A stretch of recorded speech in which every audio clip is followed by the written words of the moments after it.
The house in Brentwood was supposed to be a place where time slowed down, where Christmas lights softened the edges of every hard year. Instead, it became the kind of headline that makes an entire city feel suddenly older. Rob Reiner and his wife Michelle were gone, and Hollywood so practiced at pretending couldn't find a script for the quiet that followed. In a neighborhood built for privacy, privacy turned into a sealed door, and grief arrived not as tears, but as a heavy, stunned stillness that clung to everything. Somewhere in that stillness, another name kept surfacing like a shadow you can't step away from: Nick Reiner. Not a tabloid character, not a punchline, but the grandson of Carl Reiner, of the man who taught America to laugh, who built careers out of timing and warmth and the belief that humor could keep darkness at arm's length. 3 generations, 1 family, and a silence that had been passed down so gently no one noticed it hardening. Tonight is not a biography. It's the moment a legacy stops sounding like applause and starts sounding like footsteps in a hallway you don't want to walk alone. Shock does not announce itself with drama. It arrives as a failure of the body to cooperate. In the hours after the news spread, Rob Reiner's world narrowed to small, unmanageable details. The weight of a phone that kept vibrating, the way the air in the room felt thicker than it should. The impossible calm of familiar objects. Refusing to acknowledge what had happened, he did not collapse in public. He did not cry on cue. His hands trembled when no one was watching, and his breathing slowed as if his chest were negotiating whether it was safe to keep going. Time behaved strangely. Minutes stretched, then vanished. Conversations floated past him without landing. The mind trained for decades to shape stories could not assemble a single sentence that made sense of this one. What replaced thought was a hollow vigilance, a feeling that something essential had slipped loose and might never be secured again. Fear followed grief closely, not loud or panicked, but cold and precise. Fear of what he had missed. Fear of the things he had chosen not to say. Fear that silence, once mistaken for stability, had quietly done its work. And threaded through it all was an unbearable doubling of pain, the loss itself, and the realization that loss does not arrive alone. It drags history with it. Every memory began to replay with a new emphasis, every choice suddenly demanding to be re-examined. This was not mourning as the movies portray it. It was disorientation, a private freefall where the ground refuses to appear. In that suspended state, Rob did not yet understand the shape of what had been broken. He only knew that whatever came next would not allow him to look backward without consequence. Before the tragedy hardened every memory, the Reiner family lived inside a rhythm that felt reassuring precisely because it was familiar. Dinners happened without ceremony. Conversations drifted from work to ordinary worries and back again. Laughter, inherited and practiced, functioned as a shared language, a way to smooth over what felt too heavy to name directly. Carl Reiner had built his life around that instinct. He believed humor was not avoidance, but armor, something you put on each day to move through a world that could otherwise bruise you.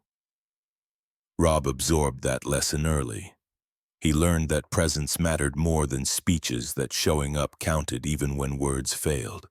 In quieter moments, Carl's love appeared through consistency: a phone call that came exactly when expected, a seat saved at the table, an interest in the details of his son's work that never turned into intrusion. To outsiders, it looked like harmony. To those inside, it felt like balance maintained by mutual restraint.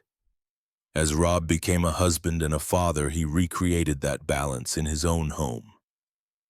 He protected routine fiercely, believing stability itself was a form of care. Problems were handled through action rather than confession. Concerns were managed, not aired. When tension surfaced, it was softened with patience, redirected with effort, postponed with hope. Nick grew up inside that environment, surrounded by love that rarely raised its voice. He was never excluded, never dismissed, never treated as disposable. Yet he also grew up inside a family that trusted time more than confrontation, that believed endurance could outlast turmoil. Small warning signs did not announce themselves as threats. They arrived as moments, easily rationalized moods, easily excused behaviors framed as phases that would pass, if given enough room. That was the inheritance at work, an assumption that care quietly applied would eventually correct the course. For years it seemed plausible. The household continued to function. Roles stayed intact. The past felt safely behind them, and the future, while uncertain, did not feel dangerous. That sense of safety was real, but it was also provisional. It depended on the idea that love did not need to be translated to be understood. It depended on silence remaining benign. No one in that house woke up expecting disaster. They woke up trusting what had always carried them through. And that trust, built slowly over decades, would later become the most painful thing to look back on, because it explains not negligence but faith. Warning signs rarely arrive with clarity. They appear as fragments easily dismissed when viewed in isolation. In the Reiner household, concern did not erupt all at once. It accumulated quietly, like pressure building beneath a surface that still looked calm. There were conversations that ended too quickly, worries softened by reassurance, moments when unease was acknowledged only to be set aside in favor of patience. Rob believed deeply in giving space. He believed that control could damage trust, that pressing too hard might push someone further away. That belief did not come from neglect but from inheritance. Carl had raised him to respect autonomy, to let people find their footing without constant correction. Applied to ordinary challenges, that philosophy had served the family well for years. Applied to instability, it became more complicated. There were nights when sleep came late, when thoughts circled without resolution. Rob sensed danger in vague outlines rather than concrete facts. He felt fear, but feared the consequences of naming it more. Speaking fear aloud can make it feel irreversible, like crossing a line you cannot uncross.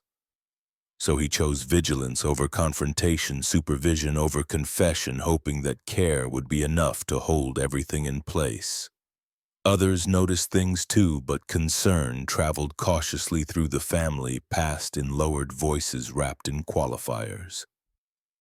No one wanted to be the person who overreacted, the one who disrupted the fragile equilibrium everyone depended on. Silence in that context felt protective. It kept the family intact. It kept conversations civil. It kept hope alive. But hope without articulation can drift into denial without anyone noticing the moment it happens. Each time a sign was postponed rather than addressed, it did not disappear. It simply moved deeper, becoming harder to reach. Rob told himself that patience was strength, that endurance would win out as it always had before. Carl, watching from the outside as age slowed him, trusted his son's judgment. He had raised Rob to be careful, to be thoughtful, to weigh consequences. He did not challenge the approach, because challenging it would have meant questioning the very values he had spent a lifetime instilling. And so the pattern held. The family continued forward, bound by love, restrained by caution, convinced that restraint itself was a form of responsibility. Looking back, none of these choices appear reckless. They appear human. They are the decisions people make when they believe the future can still be managed if everyone stays calm. What makes them haunting is not what was done, but what was deferred. Because in families shaped by quiet endurance, danger is not ignored. It is simply asked to wait. And waiting when fear is involved can become its own kind of risk. The second breaking point did not arrive as a revelation from outside, but as a moment when what had been held back could no longer remain contained. Silence, stretched thin over years, began to speak in indirect ways. Words that had once felt unnecessary suddenly felt overdue. Rob found himself revisiting conversations in his head, replaying the exact phrasing he had chosen, wondering how different outcomes might have been if tone had shifted, if hesitation had given way to clarity. This was not confession as spectacle, it was confession as exhaustion. The truth, when it finally surfaced, did not accuse anyone outright. It exposed fear. Fear of losing control, fear of pushing too hard, fear of becoming the kind of father who mistakes authority for care. Rob had believed restraint was kindness. Now restraint revealed its other edge. What had been meant to protect began to look like distance. What had been meant to preserve trust began to feel like absence. The realization was not sudden. It crept in, slowly gaining weight with each passing hour. He spoke about love, but love felt insufficient without language. He spoke about responsibility, but responsibility without confrontation began to feel incomplete. The family's shared habit of endurance, once a source of pride, now felt brittle. Carl's voice echoed in memory not as instruction, but as influence. The lessons of a lifetime resurfaced in a new light. Carl had survived by containing emotion, by choosing steadiness over expression. Rob had inherited that method without questioning whether the circumstances had changed. What worked in one era, in one life, may not survive unchanged in another. The truth that emerged was painful precisely because it did not come with villains.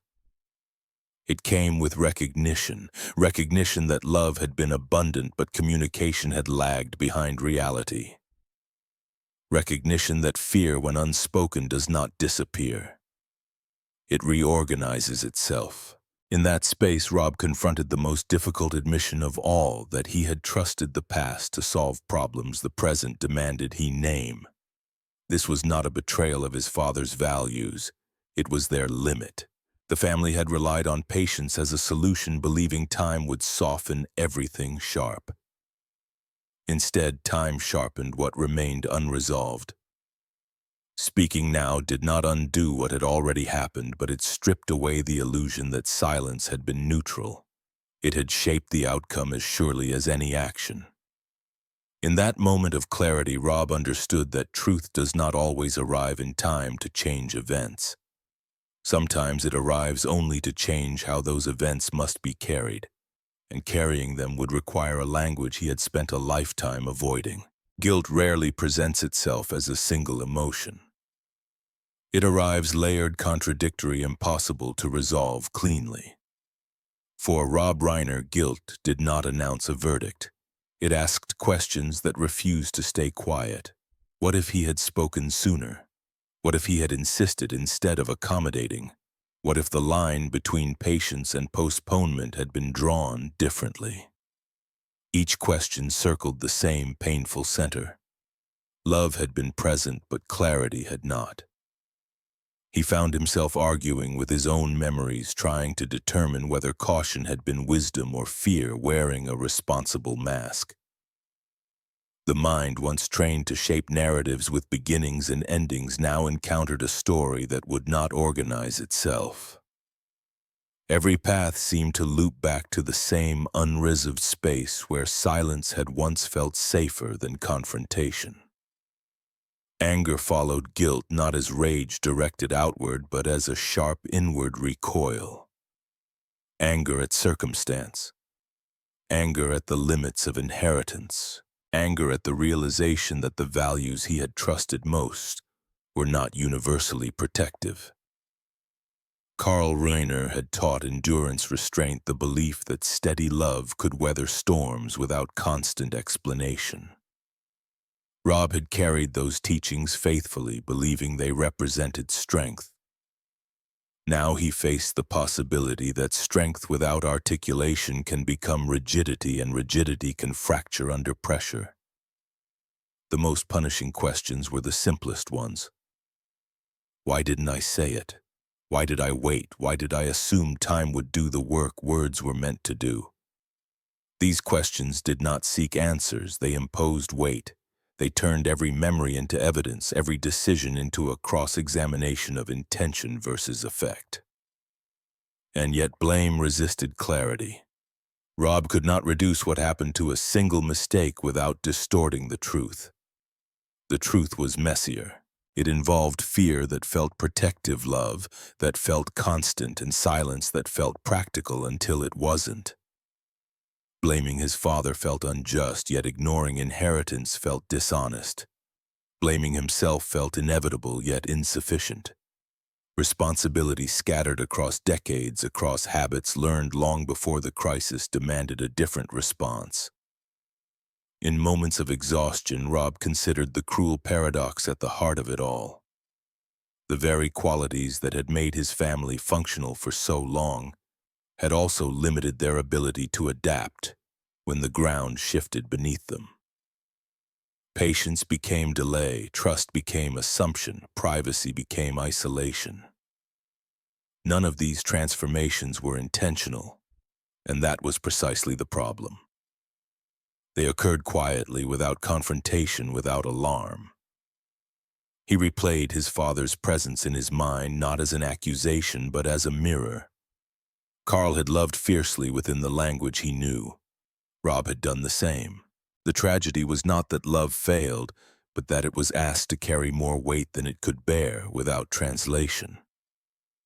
In the aftermath, Rob wrestled with a deeper moral question that extended beyond personal regret. How much responsibility do we bear for patterns we inherit unconsciously? At what point does understanding become obligation if you recognize a cycle late? Are you guilty for not recognizing it sooner, or human for not seeing what you were taught to normalize? These questions offered no relief, only context, and context, while clarifying, does not lighten grief. The anger ebbed and returned. The guilt shifted shape, the questions persisted. What remained constant was the recognition that silence had not been neutral. It had participated, not out of malice but out of habit. That recognition did not condemn the past, but it demanded a reckoning with it. Rob began to understand that accountability does not always mean assigning fault. Sometimes it means naming limits, naming the point where inherited wisdom stops being sufficient. Naming the cost of waiting. Naming the fear that hides inside restraint. These names did not undo what had been lost. They offered no comfort, but they did mark a boundary, a place where repetition could end even if resolution never fully arrived. In that space, Rob stood not as a man seeking absolution, but as one learning how to hold pain without disguising it. And that, for someone raised to believe endurance was enough, became its own quiet transformation. The aftermath of tragedy is not a conclusion, but a long, uneven echo. For Rob Reiner, life did not divide itself neatly into before and after. It folded inward, forcing him to live with memories that now carried different weight. Ordinary moments became unreliable. Familiar rooms felt altered, as if they were holding information he could no longer ignore. Sleep arrived unevenly, interrupted by images that refused to settle, by conversations replayed with new emphasis. This was not grief as spectacle. It was grief as persistence, a low, constant presence that reshaped perception rather than overwhelming it all at once. Over time, Rob began to recognize the signs of trauma not as weakness but as the body's attempt to process what language had failed to contain. Hypervigilance replaced ease. Silence no longer felt protective, it felt loud. The past did not accuse him outright, but it pressed close, asking to be acknowledged rather than managed. In that pressure, Rob confronted the legacy left behind. Not in terms of achievement or reputation, but in terms of emotional inheritance. Carl Reiner's influence remained undeniable, both as a source of strength and as a cautionary outline. Carl had taught endurance, dignity, and the power of restraint. Those lessons built a life of remarkable contribution, but they also revealed their limits when carried forward without revision. Legacy, Rob realized, is not a finished object. It is a process that continues shaping those who inherit it, whether they choose to examine it or not. The most lasting damage was not public but internal. Trust had to be rebuilt slowly, not with others but with himself. The belief that love alone could resolve everything no longer held. Love needed language. Care needed confrontation. Silence needed to be named before it could be softened. None of these realizations offered redemption, they offered responsibility. Rob did not seek to rewrite the past or reduce it to a moral lesson. He understood now that tragedy rarely provides clean meaning. It leaves behind fragments, and the task of the living is to decide how to carry them.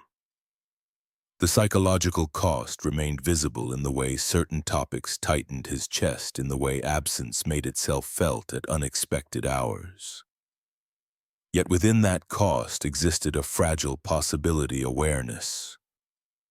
Awareness that patterns can be interrupted even if they cannot be undone. Awareness that speaking fear does not create danger, it recognizes it. This story does not end with resolution because real lives rarely do. It ends with a question left deliberately open.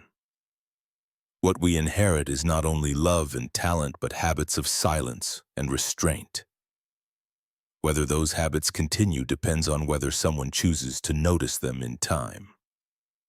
Rob Reiner left a legacy that shaped generations. Rob Reiner was left to confront the part of that legacy that could not be celebrated, only understood. And understanding, while it cannot heal everything, may be the only place where repetition finally loses its grip.